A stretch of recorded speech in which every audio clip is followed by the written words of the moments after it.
In the industry of creating computer games, there are many names that everyone knows. Nintendo, Sega, PlayStation, Xbox. These are all synonymous with video games.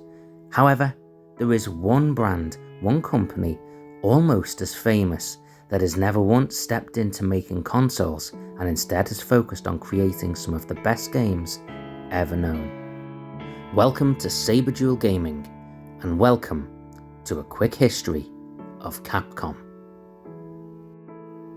In 1979, the world of home video games was very different. This was before Nintendo or Sega had ever released a single console, let alone modern-day contemporaries such as Microsoft and Sony.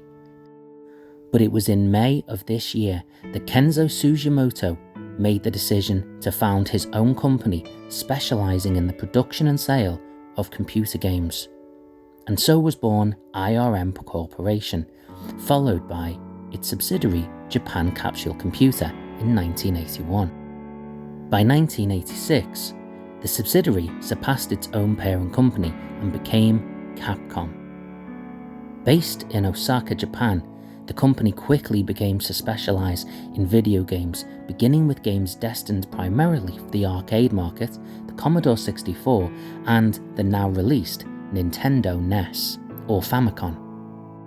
Whilst the first released game for the company, titled Vulgus, landed in Smoky Arcades in 1984, this first attempt wasn't exactly the most successful or enthralling. It did, however, lay the foundation for the success of the company and for Sugimoto, who still serves as its CEO today.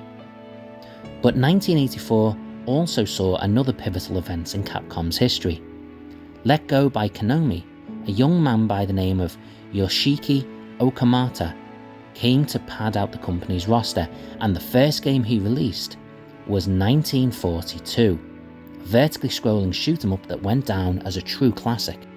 Capitalising on this success, Capcom would go on to release classics such as Commando and Ghost and Goblins, and even a very overlooked Street Fighter in 1987. Instead, at this point, the company's mascot of choice was Mega Man, which was doing a great deal of success on the Nintendo Entertainment System at this point.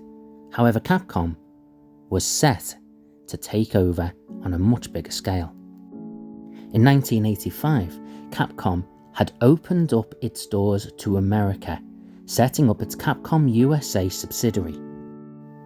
With an outstanding library of games, both in the games console market and in the arcades under their belt, Capcom went into 1991 having conquered the video game industry.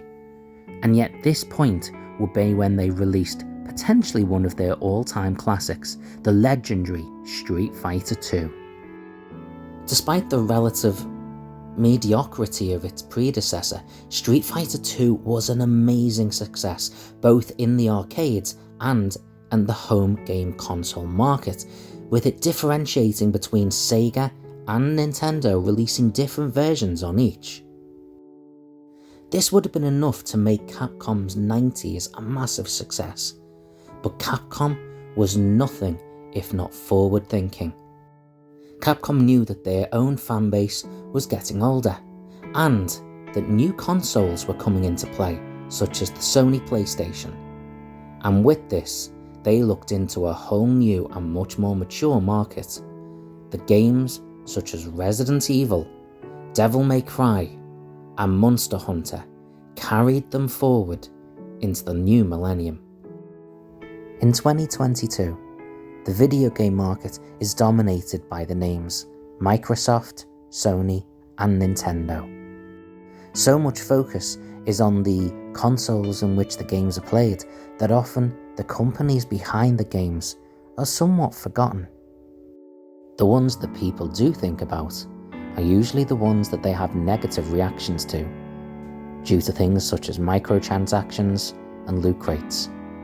However, Capcom, on the other hand, has continued to thrive. As of 2022, they posted 5 years of record highs consecutively and 9 years of consecutive profit increase overall. Capcom has continued to be the lifeblood of the video game industry. While people can debate which of these amazing characters, which of these amazing games is the best, one thing cannot be debated, and that is that Capcom has been part of the evolution of video games, both in the arcades and in the home console market.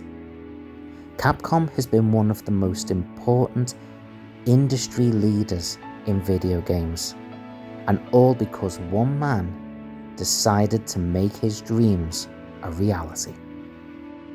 Thanks for watching. Please comment below, who are your favourite Capcom characters and games? And if you've liked this, please subscribe, and we'll see you soon.